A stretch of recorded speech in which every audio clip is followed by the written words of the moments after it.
Welcome to Spain. Buenos dias, Tanya. Buenos dias. How's it going? It's going actually quite wonderful. I'll be honest. Stupendously. Halloween is over. it's Yeah. it's the remnants of it. We're moving on to the next thing. Well, not quite. It's only just over. We're still sorting candy and like doing Halloweeny things that kind of drag on a little bit. But yes, you're right. It is technically over. How was your candy haul, if I may ask, before we go into our Spain moment? Zena got a pretty good one. She went, oh, well, it's this kind of moves into my Spain, so I can kind of Okay. transition this quite smoothly, actually. Zena went over Okay. to a friend's house and stayed the night with her friend, and they went with her little brother, and they've got some friends in the neighborhood, and they went trick or treating. But it wasn't a super organized trick or treating. They just kind of like went to, I guess, houses that had Halloween stuff up Mm-hmm. and went to see if they would open the door and give them candy or not, right? So they kind Okay. of like walked around, and I think they had a really good time. And she got a lot of they got quite a bit of candy. And then what was nice is, I don't know if your girls do this, but this seems to be a standard of what happens. Whoever's in the same family, the same house, then you go home and you all sit around and you trade so that everybody gets the things that they like, right? And Mm-hmm. that's so she got ended up, because she likes chocolate versus the candy, so she ended up trading a lot and got a lot of those little Kinder Buenos and the Kit Kats, because the Kit Kats is one of the only candies I think here that actually does Halloween candy. Yeah, you mean like the bite-sized. The bite-sized ones, but no, not only are they bite-sized, but you open them up and they're like bats and vampires and Oh. witches and things. They're actually formed into Halloween candy inside. Right, Yeah. right. Well, so Paloma's going to be very upset to find out this news, so I will not let her listen to this Okay. episode. We Paloma might have came a home. spare one we can share if she hasn't seen that before. Well, she got a huge bag of candy. We did the Rusafa thing, Oh but yeah, how'd it go?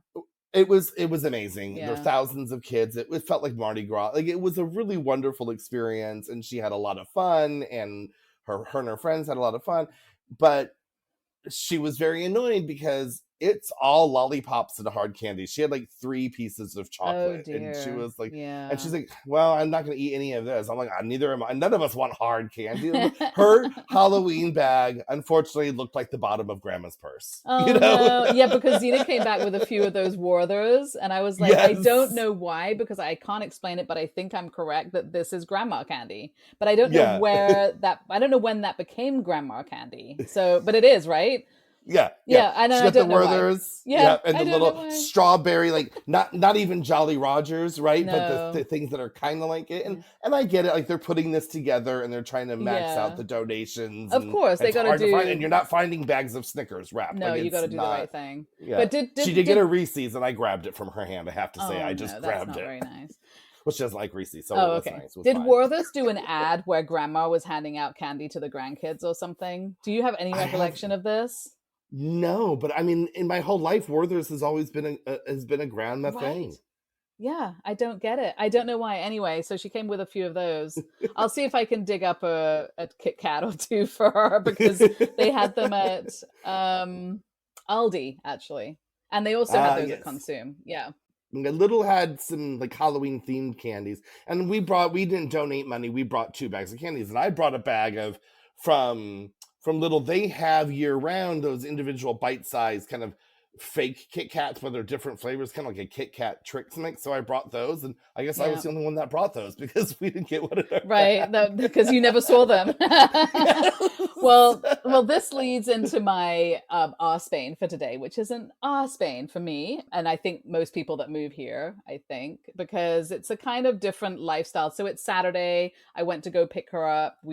I went and I was invited for lunch because we're all friends. So I went over for Hmm. lunch, and the lunch was at To their 2. I was house, or at their did you? I'm house. sorry. No, at their Okay. house. Yeah, at their house. Hmm. So, the kids are there, the kids are playing, we're just hanging out. We did not end up having lunch until 4 o'clock, which is fine. You're just like hanging out and chatting, right? But I mean, Right, right. I can't remember a time I went over to a friend's house in America and didn't have lunch until 3 hours after I got there. Like you would be in and Mhm. out by that time frame, I think, Right, right. generally. Right.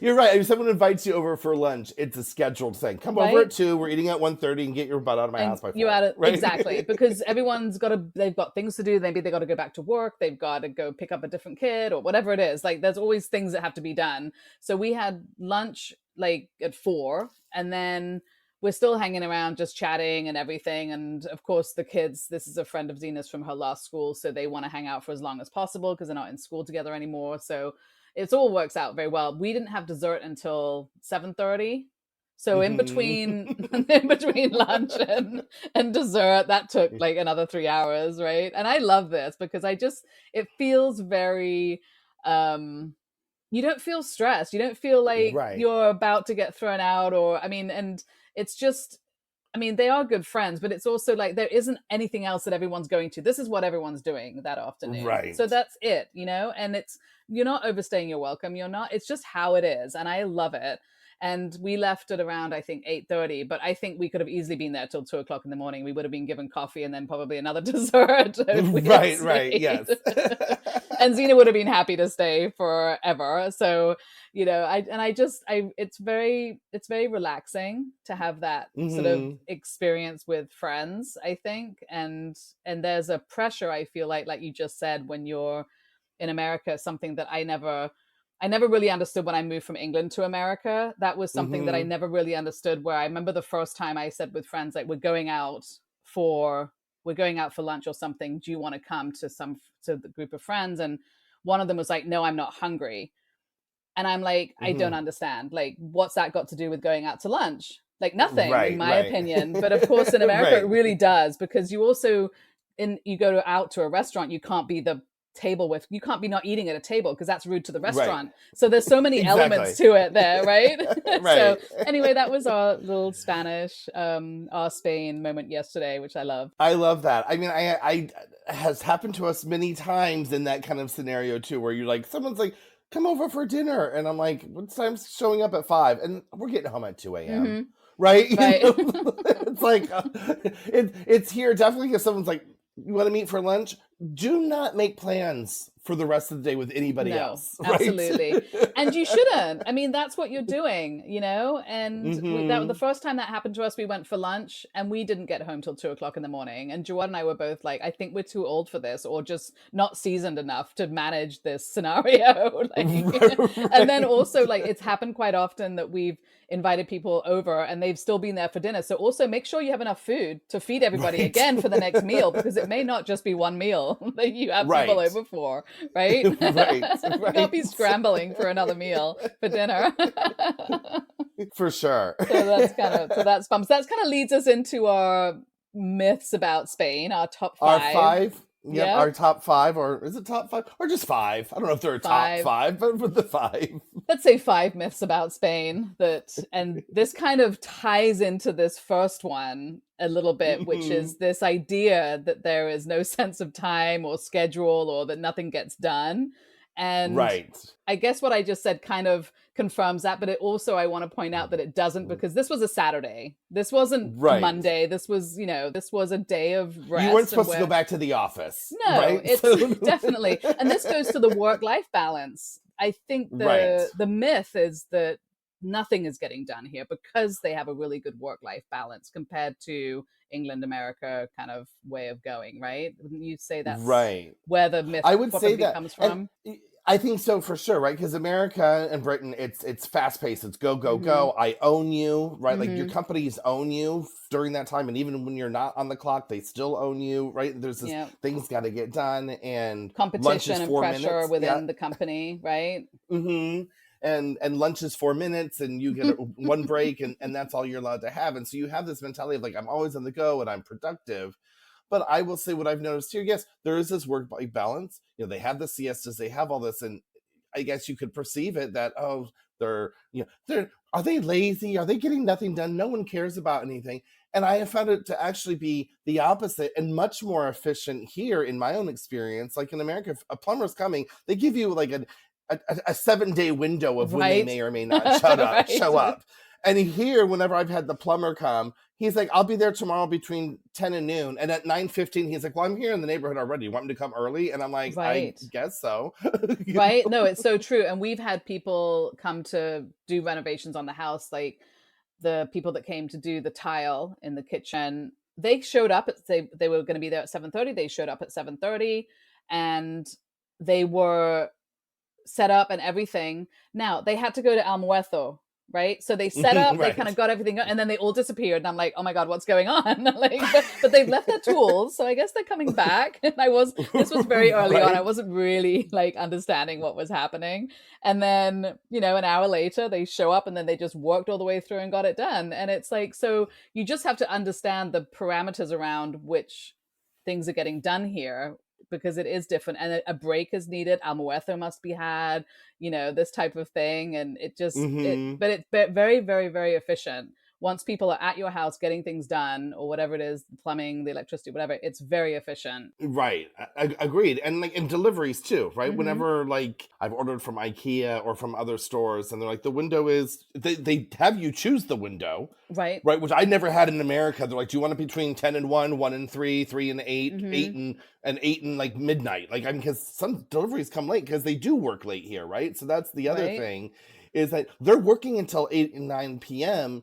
in an office. Like Mm-hmm. many people are working that late because they have this afternoon break. In America, you're not getting anyone to stay until 8 unless they are getting overtime and No, or it's a high power career where they really own them 24 hours a day, right? absolutely. And Yeah. but when you say, okay, I'll pick the 1 to 3 for the delivery time, like you better be home at You 1 because better. more likely or not, it's coming at 1:05, Most right? likely. Yes, absolutely. And we had the movers come and so efficient. I don't think I've ever seen efficiency like that. They showed up with a Really? truck. I mean, so amazing. They had covers already like for our sofa to like that perfectly fit the sofa.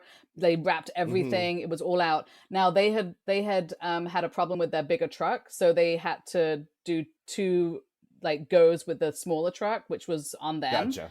which Because was you're in really nice. Yeah. because you're in the mountains and the curvy roads and all that. Yeah. Well, no, their bigger truck had broken down. They showed me a picture of their Oh, truck never being mind. like carted away on a flatbed. They were like, "This is why we don't have the bigger truck because it got and we're having a problem." But they have their storage up in Castellon, right? So they Okay. took our stuff. They had to drive it up to Castellon, unload it, and bring the truck back down and go again, and did like a truck and a half.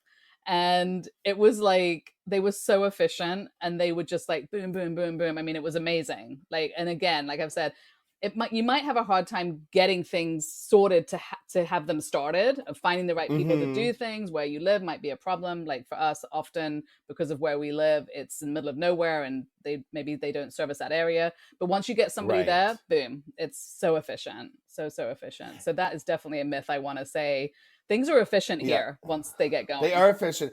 And I think that they're also in that things are hard to get started is also because we're expats. So we Mm-hmm. don't know the ins and outs. Like there isn't a yellow pages per se, A right? lot So of that. Yeah. I don't know who, like, in our WhatsApp group threads, there's always like, who's a plumber? Like no one Right. knows Nobody where to begin knows. this stuff. And then who's the plumber that's not going to, you know, have one over me because Mm-hmm. I'm a foreigner and charge me 3 times the price because I'm a foreigner, right? Like, Right. so And it's that's so all of true. that, And right? to that point about being a foreigner, I think you hear a lot about sort of the bureaucracy and things like that. Well, because we're foreigners, we're dealing with a lot of immigration paperwork and things that are really big amounts of paperwork and bureaucracy. Right. I did that in the States. It's the same amount of bureaucracy. If you're doing that type of thing, the problem I is a lot agree. of Yeah. people that come here have never done residency in a foreign country before. So they're like, oh my God, this is Right. so much. It is so much, but it is the same everywhere when you get into that type Right. of thing. And there are things here that are different, like with the Padron stuff. You don't do that in the States, Mm-hmm. but you're in and out in 5 minutes. I mean, I've never had a moment. I mean, maybe appointments were harder and things to get, but like when you're at the desk, you're out. It wasn't like That was I didn't not our have a first scary moment, experience, but that has been our but that was experience COVID. since. Yes. Yeah. We had one terrible experience where they refused to give us a padron for 3 months, and that was Right. super fun. But yeah, generally speaking, that you're absolutely right. That is the case. Right. You can't help the odd person that doesn't want to do their job, you know? Right, right, That right. happens But most everywhere. do want to get, yeah. But I think most people in the work setting, it's been my experience, they want to get the Oh, job for done. sure. They want to Yeah. move you off of their desk. They want to Everybody help you so out. nice. Yeah. Yeah, when we went into to get the padron the second time in a different town, and they were like, you'll have it in your email later today, I almost cried. I was like, that's how it works. I didn't know it was that easy. And yeah, very efficient, and it's a lot of them do it just like you said, like by email, and yeah, it's super. I love it. Very, very efficient, and so nice, the people that we've had to deal with in like the city halls and things. Hmm. So yeah, they always want to And help. I've had that moment too. And I was a little scared before I moved here about the city, this kind of city hall thing, reading expat groups. And some people are like, oh, the bureaucracy is horrible. There's a lot of negative energy in the Hmm. internet. I don't know if you're aware of that, but there Yeah. is a lot of negative energy out there. And There's always um, some, right? That there's yeah. always some. And I was so scared for this bureaucracy, and that people, and then they're lazy and they don't want to help you, and that kind of whole energy. And I went there and I was like, and if you don't speak Spanish, no one's going to help you. And I have found in those scenarios, if I use my little Hmm. Spanglish, right, like if I can show that I'm Big trying, difference. Yeah. big difference, because then they'll try. They're like, oh, you're trying. Hmm. And then they'll find someone, and they still want to move you out of the desk, and they want the Right. thing done because they don't want you coming back. And it's everyone's been so nice. It's been a pleasant Well, it takes experience, all right? sorts, And right? And the people that are a pain in the butt in America or England or wherever, they're also here, right? So they're right, not changing their exactly. personality when they move to another country. They are that same person thinking that they're entitled to everything done in a certain way, and they're going to bring that attitude. So, of course, you're going to get a variety of experiences because you have a variety of personalities trying to get things done. But I Hmm. think you're And right. Very I think nice. that's a wonderful way to put it, because some of these myths, it's the perception of the people making the perception Right. versus the reality on the ground, right? Yes, and I do that no matter where I travel. If I travel, I try to learn a few words and always go in with that language, even if that's the Hmm. only words that I know, because that's showing respect for the fact that you're in someone else's country and you want to communicate with them. And while it's Right. true, like English is the common language in a lot of places, Hmm. I think it's respectful to at least try, even if your language skills are horrible. You try, and then Right. people feel sorry for you, and then they really want to help you. They do. They really do want to help you. If you're trying, they want to Yeah. help you. The only problem with that philosophy is I've had that issue sometimes is I say something and I think I obviously said it much better than I thought I would, and they're thinking, oh, she understands and can speak Spanish or French or whatever. Let me just blurt out like the whole thing. And I'm like, and my blank look must be like, oh, Yes. okay, that was the only sentence she knew. So I've also learned, and I still don't know it. Well, put it this way: I know the phrase, but I always forget it in the time of need, which Hmm. is, "Can you please speak slower?" Right. So I Right. think that you need to learn that in every Más language. despacio, or just another language, because sometimes you don't know enough of the language to even understand it slower. You're just really hoping that they feel sorry for you and find somebody that can help. Well, now we have apps and things that can help with this situation too. Right. Right. So what's our second Well, I think the myth? second one, I think, is applied to all of everyone who's moved here, Yeah. is thinking that it is a tropical paradise year round, and Hmm. that it's always in vacation mode, and the sun is always Right. shining, and shorts and flip-flops are all that you need. And This is true. Yes. Now I will say for some people, because we used to work a farmers market in Virginia, and it would be so cold in the winter, and there would be mhm. people that would come in shorts and flip-flops. So let's just put a caveat here that there are people that may be able to wear shorts and flip-flops Right. year round here, but that is not the climate. Right, Like right. Like generally. your tourists from Lapland, when they come Hmm. down, right, and they're like, They "This is might be like, tropical compared to where we were." this is so true. Yeah, and on top of that, the just you're living here. So, your life is going to be pretty much the same as whatever you were doing wherever you came from. You still have Right. kids that you got to get to school, and they got to get got to get them dressed and feed them, and so your life is going to be very similar, and it's not going to be that vacation image. Maybe you even came on a scouting trip and had a really beautiful vacation, but Right. the reality is gonna hit at some point that you are actually now living here doing your life things. Right, like school still starts, you got to wake up, there Yep. is an alarm clock ringing, Mm-hmm. and Yep. fall arrives and it gets And cold fall, and and it the days get does. shorter. I Yeah. mean, I will say the days get shorter, but since we're off, we're not in the correct geographical time zone. That we are not. Yeah. It does stay lighter later in the evening than it should, which was a breath of fresh air for me. That it's Mm-hmm. still the darkest day of winter at 6:30, the sun is still out. Like that's Right. the shortest. So it's you lose it in the morning, but I love that the kids are home for a while and the light's Mm-hmm. still coming through the windows. It So does make a big difference. And when I go to England and I see the difference in the amount of daylight that we have in the winter, it is substantial compared to mhm. that. And just to be clear, that when you talk about the geographical timeline, we should be an hour behind we should be in the same time zone as England and Morocco. Right. Like that's where we should be, but we're in the time zone of like Germany and sort of Eastern Europe area, Central Europe. which Yep. adjusts kind of, it does make a difference on the light. Right. Which is also why they have the siestas and all those things, because it's the afternoon sun is it's hottest at 4, not at Hmm. 2 like it should be, right? It's a completely Right. different, it's a different thing, which I'm Yeah. fine with it. I love a long day. I love a long night. I mean, I love a Hmm. long light day, Me and too. we did do that. We went to England last January, Oh, and it's hard, isn't it? I mean, it was like the sun came up and it was setting at the same time, it felt like, It does feel like that. It's like at 4 o'clock, it's dusk, it's getting dark, and by 4:20, it's pitch black, and you're Pitch like, black, okay, like well, I it was guess like it's dinner midnight. time now. Yeah. We should eat dinner, but it's 4:30, so I don't even know what to do between that time Right. and dinner because my brain is like, eat something and go to bed. Mhm.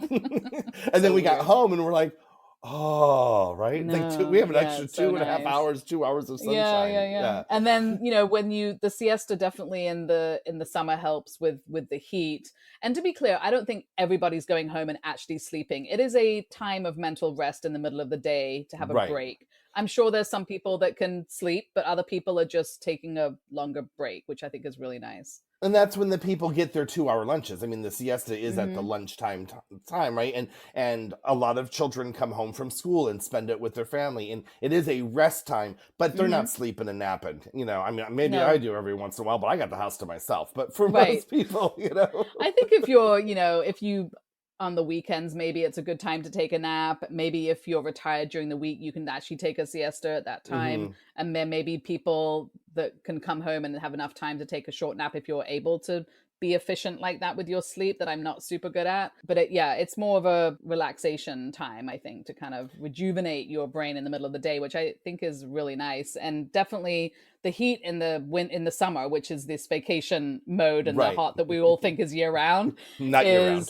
is not year round, but it does require, I think, a little rest in the middle of the day to cope to cope with that Yes, heat. it does. Yeah, yeah. In general, yeah, and also the swimming. I mean, we've talked about this on our beaches in the winter. I think Poco, was it a Poco? We talked Yeah, about and the we've talked beaches about in climate winter. before, but I think Yeah, it's so true that it needs to be brought up again and yeah. again and But you again. are not swimming in the Mediterranean year round. Do you think the No, Mediterranean is this cute little lake that's going to be warm all year right? round? And With the it crystal blue is. waters everywhere, and that's only No, certain beaches that have crystal blue waters. Otherwise, it's yeah, just seawater. but And it is a big sea with yes, nice cool water flowing in and nice cooler places cooling the water in other parts of the Mediterranean, and it gets cold, really, like polar swimming cold, if you want to yes, do that, which some people love yes. to do. So have at it. You can do it in the Mediterranean. But you're not laying out on the beach in December or January. You're just not. You're not in your little No, bikini and your towel. I mean, maybe someone from the north is, but I'm not going down there. It's no. windy. It's cold,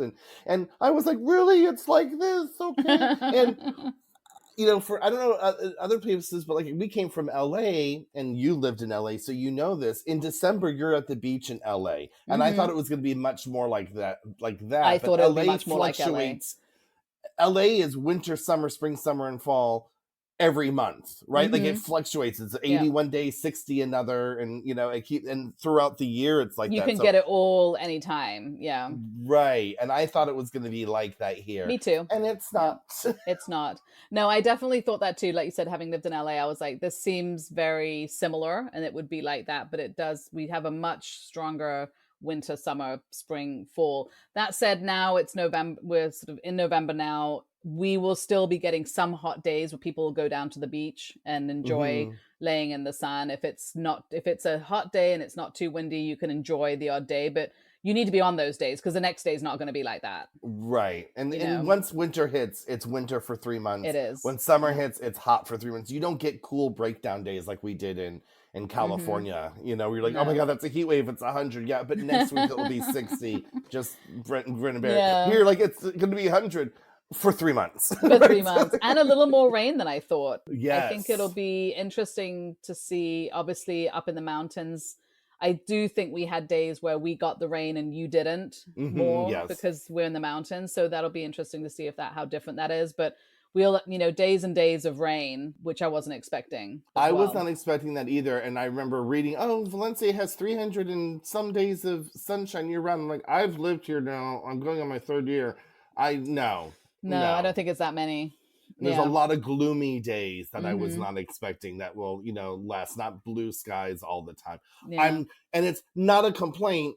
It is just oh, I didn't realize. Reality. I mean, it's, yeah, Yeah. it's a reality. I mean, it is beautiful weather year round. Like, I'm not unhappy with it, but it wasn't this.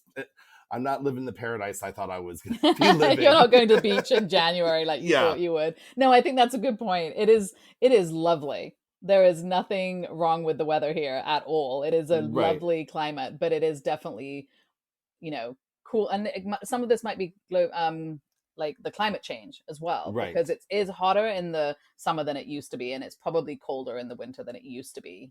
If we go Hmm. back 30, 40 years, it might have had a climate a bit more like LA, possibly. Who knows? I don't know, but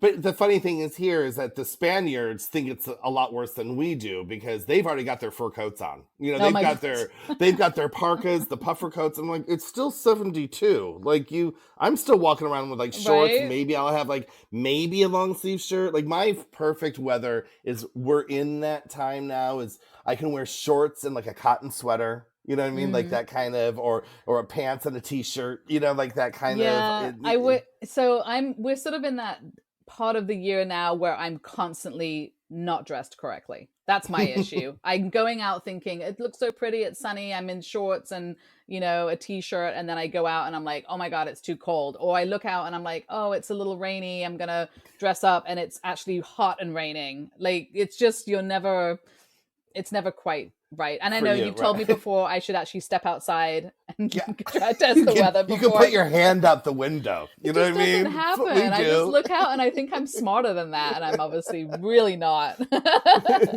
I'm just gonna throw this out for you. It's gonna mind blow you. Like the sun shines in Sweden in January, so don't use like if I the sun's don't. Yes. shining that it's Well, gonna it's be you're absolutely right, but in DC, the Virginia area where we lived, we would have this. The weather there was quite amazing as far as having our cold winters were very sunny. You would have Mhm. rain that would come at like 3 o'clock in the afternoon or something, or you would have a couple of days of rain or snow. But overall, it was a very, very sunny and then freezing weather and very sunny, which was I love. Mhm.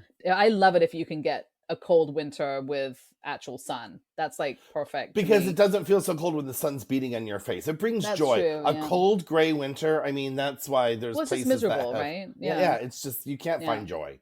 No. I don't know. And No. people that do find joy in that, be concerned. Don't have them over. Well, I have like my aunt loves a cold, gloomy day, and I can't understand how because it makes me so sad and I depressed. I love don't. one cold, gloomy day. I Right, don't want one a week or two tomorrow. weeks of cold, gloomy days. So I can Yes. appreciate one. I can appreciate a really nice rainy day where you're inside, and if as long as you don't have to leave the house, right? I can Right. really appreciate that kind of weather for a day. And I agree. Well, I mean, I can handle thunderstorms for a week straight is fine with me, just not Yeah. gloomy for a week, right? Right. As long as the sky's Exactly. doing something and I can open my windows and put a blanket on and be like, oh Right. yeah, listen to Yeah. that roll, that's amazing. But if it's Feel just gloomy, feel like you're in a horror movie. We know how much you yeah. love those. Talking about people we should be concerned about. Whatever. Whatever.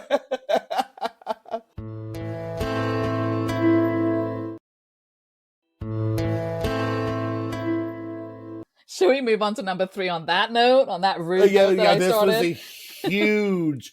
I think this one strikes a lot of people as Yes. a huge Hmm. wake up call once they step foot on the ground here. And take it away, Tanya.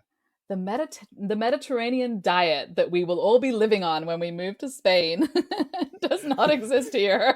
Not in any way, shape, or form. I thought I'm going to move to Spain. I'm going to be so healthy. Mediterranean. I'm going to lose 180 pounds just the first week because it's going to Right. be health, health, Because all health. you're going to be provided with are The vegetables, fruits, whole grains, beans, all the healthy things. Well, we do have lots of extra virgin olive oil that is on everything. So we are getting that healthy fat within the other stuff that we're getting. right, right. Lots of fish, and beans and all that. I mean, it And sounds very few, amazing. little meat, very little meat. Like Hmm. that's right. The Mediterranean, little meat. But it's all going to be like those. It's going to be an Instagram moment when I arrive Right. of a table full of Yeah. whole foods. And we're on the Mediterranean, so presumably a lot more fish than meat, Right, theoretically. presumably. Yep. And Mm, none of those things are true. none of Not in those things are Spain. I true. think the Mediterranean diet really is an Italian and Greek thing. That's and maybe the Yes. south of France is who's living that. You are. I think we've talked about this before. You're not getting vegetables at a restaurant here.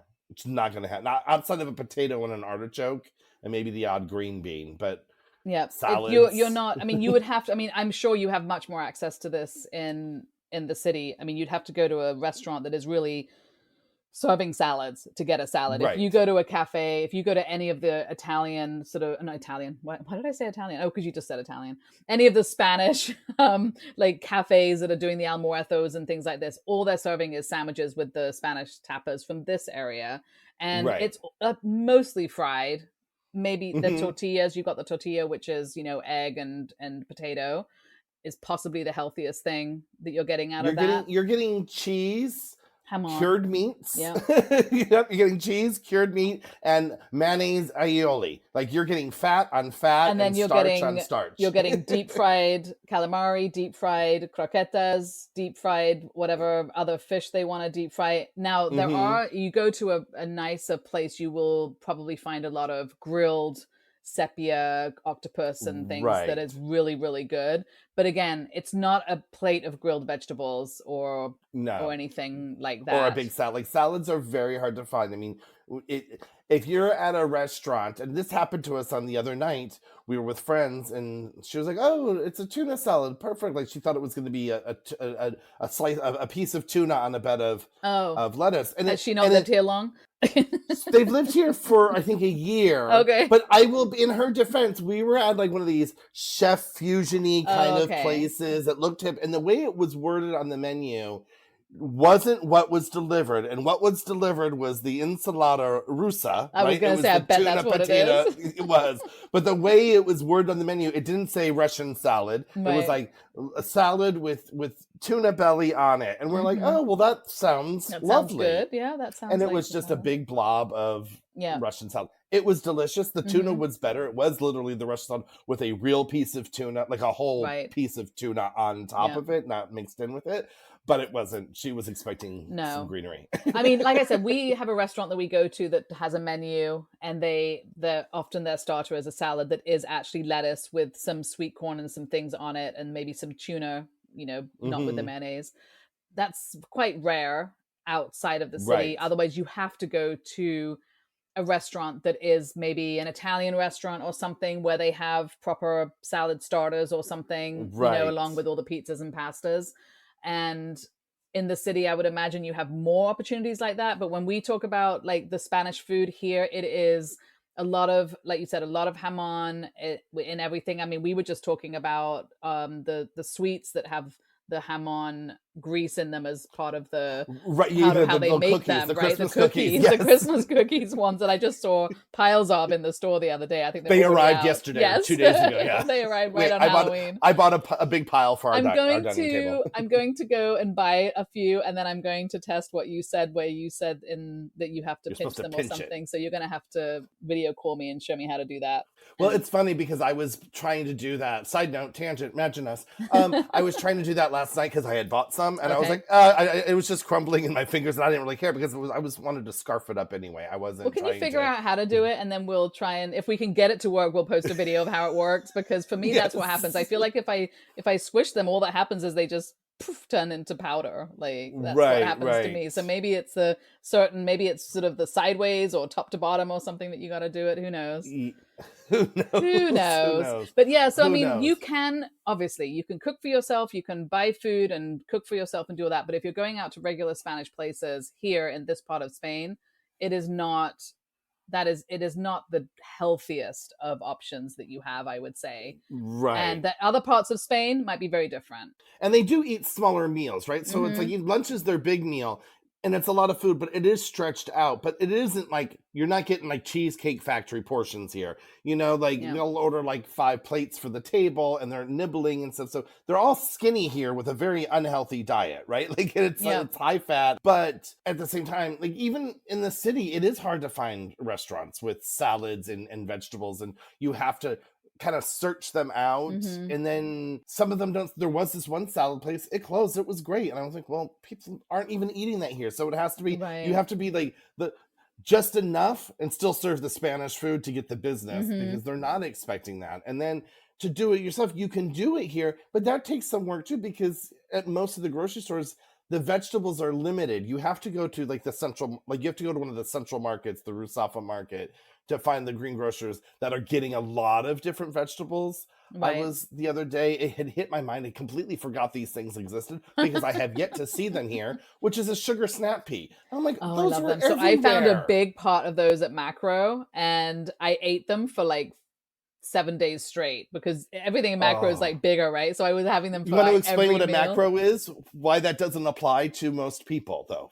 Explain what that is. So yeah, so Macro is a place you have to be autonomous or have some kind of so that you have to have a business so that you can have an account to go there. But you can't just you do have to have a business. You can't. It's not like Costco where you can just go in and buy Or it buy a buy a membership, number. So right? it's generally for people that are have a restaurant or something and they're buying larger quantities of things. You can buy like a whole wheel of cheese, or if they're really nice, they chopped it in half and it's a half a wheel of cheese. So that'll take some time to get through if you're going to buy that larger quantities of things for restaurants and stuff like that. But they do have a wider variety of vegetables there, which I would imagine are being used by way fancier restaurants than I go to because I haven't seen that Right. variety in any like little Spanish cafe that I've gone to really. Yeah, that was the surprise to me, that I thought I'd have access to all these vegetables, and there's only so many times you want to eat broccoli or green beans in a week, and then going to the central market, or I mean the Rusafa market isn't that far, Yeah. but it's not in my commuting in any way, shape, or form, right? It's not Yeah. on my way to the girls' bus stop. It's not my way into the where any of my appointments are. So But you I have a have to make a wider point to go. variety there if you do go to the farmers markets. Yeah, you do those central markets type things. Yeah, you do have a wider variety. You do pay the premium for them as Mm-hmm. well. Like I wouldn't buy broccoli there. I'd get that at Mercadona because it's cheaper. Oh, But okay. I'm not going to get Romanesque. That's what it's called, right? The Romanesque, that pixelated cabbage, the pixelated Pixelated cabbage. broccoli, not cabbage, the broccoli, the pixelated broccoli cauliflower Oh, I know what hybrid you thing. mean. Yeah, I know what you mean. Yeah, I think it is called that. Yeah, I love that. That's Yeah, really pretty.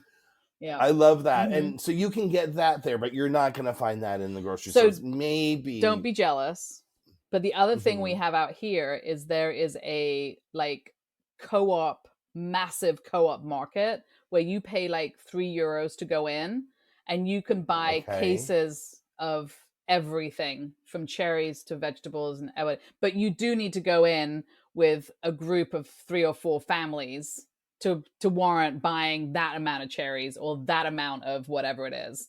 Because you're getting a moving You're getting a box moving size of box of cherries. it, yes. But there, it's amazing because that is where probably all the people that that are going to the farmers market to sell are buying their stuff, Gotcha. right? They're getting it from They're there to probably getting bring it from there. there and Yeah. heading down to the Restafa market, I would imagine.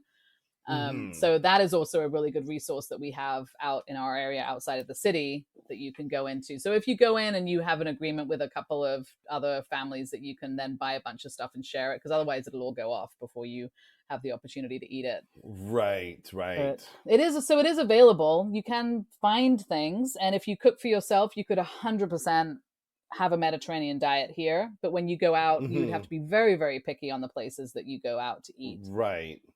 In my opinion. And they do serve like those sardines served in oil, you know, that are bathed in oil, which are delicious. And there are other things, but you can do it. It's just not, it's not the lifestyle thrown in your face like if you're in southern Italy. Yes. Right? Like no, you're not going to it's not what's offered. No, you're not going to every restaurant and getting like just a nice piece of fish with olive oil drizzled on it. That's not what's happening. and 5 lightly steamed green beans right. and a little olive oil to dip your whole grain bread in. Yes, because I remember going to Italy and visiting my friend who lived there, and we were in Positano, and she had she had a friend that we took a boat from Positano up the coast to some little restaurant, and in that restaurant it was like little pieces of fish and little pieces of vegetable, and everything just had olive oil drizzled on it, and it was like perfectly grilled. And I mean, it was probably the best meal that I've ever had in my whole entire life, on like just on the water there. And that is, like you said, Italy. That is that sort of coastal diet that they have there. That is absolutely, I think, what we're all thinking we might be getting here. Right. So on what I had also learned here is about Valencia. I was talking to a group of, as I like to say, age adjacent people, slightly older than next checkbox. I love that. And I was bringing up this idea about food because we were all talking about cooking. We were at a cafe and they just heard me and they wanted to speak some English, and I'm like, oh, look at this cute group of age adjacent people. So we were talking, and I asked them about food, and Diane, I was like, I thought there would be more seafood in Valencia too, and like the number of fish, the kinds of fish that you get is limited, even at the big markets. Right. Where when I lived in California, it was the same way. Very limited fish selection in Southern California, but like in New York City, where the waters are cold, like the fish selections were amazing at the fishmongers, and they are like, if you go to Alicante, you have more fish because that's where the fishermen in. Fishermen aren't coming into Valencia anymore. Right, they're going to Alicante. So if you want the wider selection, that's where you go. I'm like, why are you telling me that now? Now I'm already moved here. Right. So you have to go south to get the Mediterranean diet in Spain, I guess. I think so, yeah. I mean, I don't even know about Mediterranean. Just more fish. And how do you get there leads us into number 4. Number 4, go for it. The myth of trains in Europe. This isn't even just a myth this isn't even just a Spanish myth. It's all over Europe, I think. Yeah, before I moved here, and I had been traveled off, so I knew about this myth before. I want to pat myself on the back for that. Done. But it's something I'm often correcting people. Oh, you're living in Spain. That must be amazing. You must be able to take trains everywhere. Trains in Europe. Yeah. It's so convenient. You can get to Italy in an hour and a half. No, Italy is very far. And outside of Spain is very far. I mean, Spain is a massive country and with a lot to offer. So you can just travel around Spain and enjoy, but maybe... in Spain, the trains are very convenient. You know, the longest train, I mean, you might have a 10-hour train ride if you have to take slower trains and stuff, but you can get, from one side of the country to the other in like 4 or 5 hours in the high-speed trains, right? Go great distance. But Spain is a peninsula. There's nothing bordering Spain. We got one country, right? We got Portugal one side and France on the other. But France is the gate. We have to get through France to get through the rest of everywhere Europe, else. Right? And that's also a big country. So and I mean, I always run into this because I feel like there was a point in my life when trains were a cheap way to travel. And so I have it in my head that it should be cheap. It's not that cheap. I mean, like you said, that we talked about this before. There are cheaper ways, and if you're going around Spain, you can totally do it. In England, the trains are outrageously expensive, and if you want to go country to country and take it, like we calculated, because we were thinking of we needed to go to Denmark, and we were like, maybe we should train it instead of taking a plane. I mean, you need a mortgage. Like, there's just no reason to do it. It's going to take forever, and it's going to be so expensive. It's just not worth it. Right. Yeah.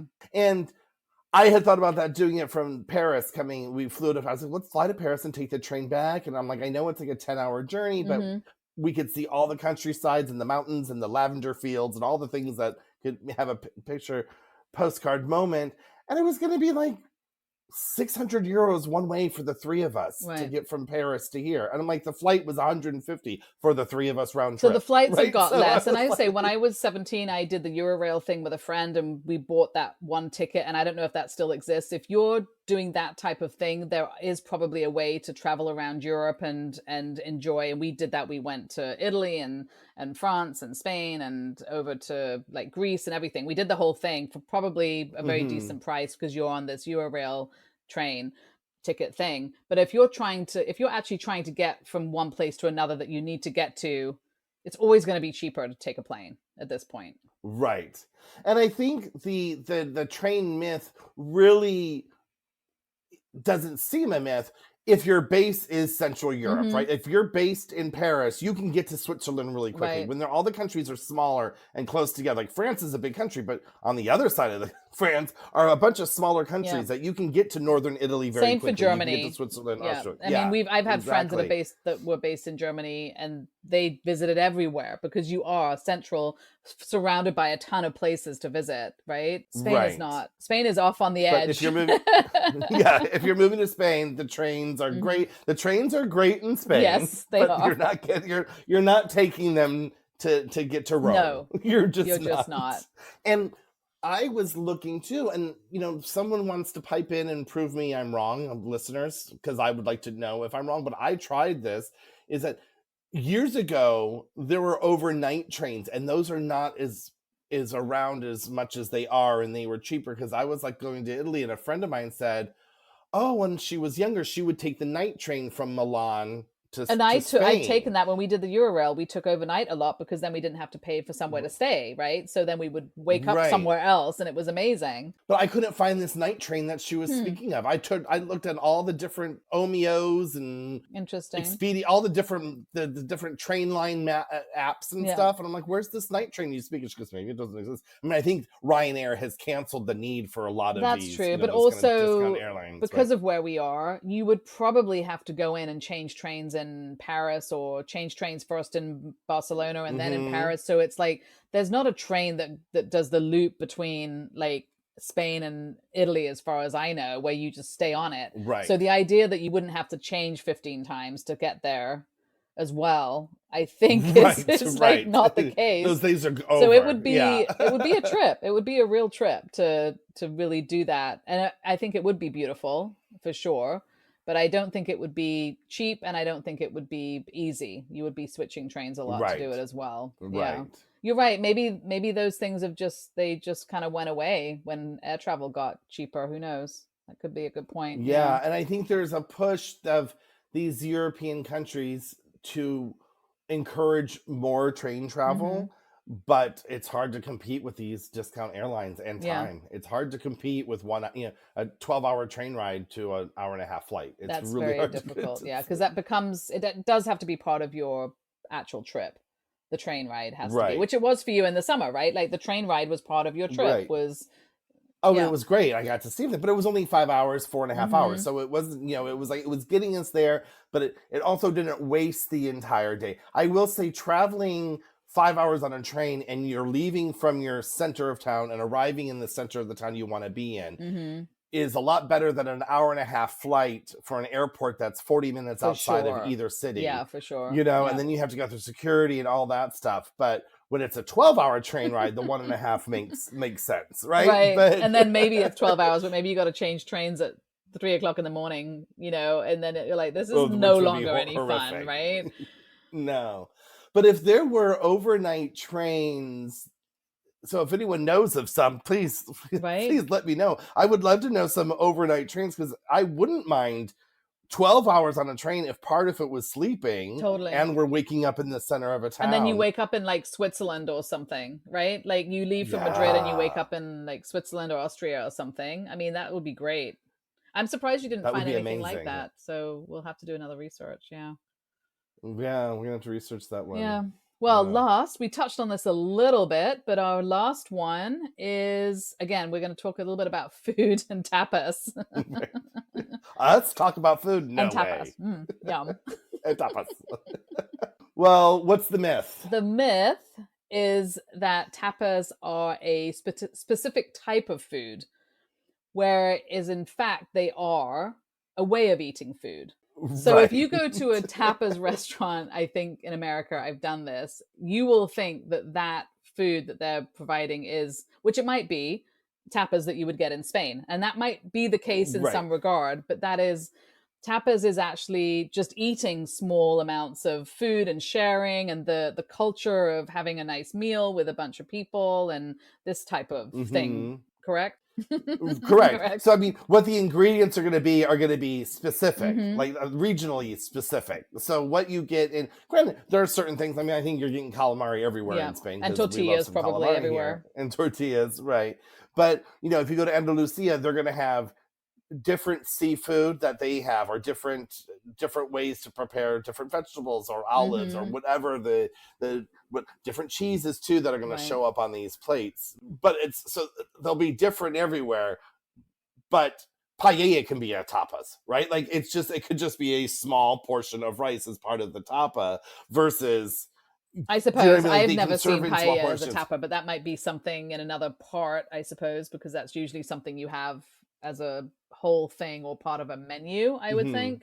But you're correct. Yeah. I mean, it's like the different things. I would imagine the gambas alioli, that type with ajo, with like the garlic and shrimp, that's probably everywhere. There are some classics, right? But even that, you're not finding the shrimp with garlic everywhere here in Valencia. I mean, the ones we have that I would say, because we've talked about this a little bit before, where you go to a cafe, they don't have any menus anywhere, because all they do is serve the typical tapas from this region in a sandwich if you want it, or out of a sandwich as tapas. That's it. So there's no menu, and the typical ones here are probably some grilled calamari of some sort, also deep fried calamari rings, croquetas, tortillas, couple sausages, some sausages, obviously jamon and cheese. Does that pretty much cover it? I think. Pretty that much, covers the basics. Those are the ones you would find. And patatas. Oh, patatas bravas. Yep. And maybe a patatas panaderas or another kind. There might be a couple ways you're getting potatoes. Yeah, but that would be literally if you go anywhere in the Valencia region, you can have those tapas and you can have those in a bocadillo, and that would be it. And then each restaurant might go above and beyond and do some other things. Or you might find a really fancy restaurant that doesn't have those things, but they have a whole array of other things. But those would be the Valencia region ones that you're getting everywhere without asking, basically. Oh, and also the artichokes, the grilled artichokes. That's a pretty popular one here too. Yeah, that's a pretty popular one. And in here too, I don't know about in the country, but in the city, eggplant is served a lot too. It does, but I don't eat it, so I forget. But yeah, you're right. Yeah. But to me, eggplant is, I mean, I know it's a vegetable. I think it's actually you just said there's no vegetables here, you liar. But to me, I don't consider like eggplant like a vegetable. To me, vegetables have to be green and crunchy, and that's to me, eggplant presents itself more as a starchy base food, right? It's more of a mushy thing, which is why I'm not a huge fan. But I was over at someone's house the other day, and they made an amazing eggplant. Something with eggplant. It was so delicious. But they had actually found a way to make it crunchy as well as the gooey. And I was like, okay, this actually works if you can get a bit of crunchy in there as well. But that's not usually the case. Right. But I mean, really good. I mean, but that's you do have to be prepared that there will not be menus in a lot of places. And especially if you, maybe not in the city, but definitely if you get out of the city into more regional places, it's the same people eating in all the restaurants there. So they don't need to tell people what's on the menu. There's just no need for it. And it's all the same stuff that they're getting probably at Macro or whatever. They're doing the same croquetas. So you'll have like the croquetas, they might have chicken croquetas generally, but then some other place might be doing fancy like duck ones, or they might, get a little fancy with their tapas. Right. But yeah. And then tapas can be different, right? There's the restaurants you go to and you order the tapas, and then there's the bars that are serving the tapas for free with your drink, but you're not getting that everywhere either, right? That's a specific kind of establishment that's going to give you your tapas with your drink, and those tapas are tiny, like that you're just getting like a very small thing to go with your to go with your drink. But I think people think that's a thing too, right? It's different on the establishment, and then different regionally too. Yeah, I mean, I think it's right. it's worth just traveling Spain to see what tapas are kind of generic to every region, I think, because it is going to vary a lot from region to region. But just the idea, like we were saying, the idea of tapas being more of just a how you eat, not what you're eating, is kind of the gist of this number 5 for us. I think so. Now I'm hungry. Me too. So maybe that means it's time to wrap things up. I think it might be. So I can go get some. Now what do I want? What's your favorite? What's your favorite tapas?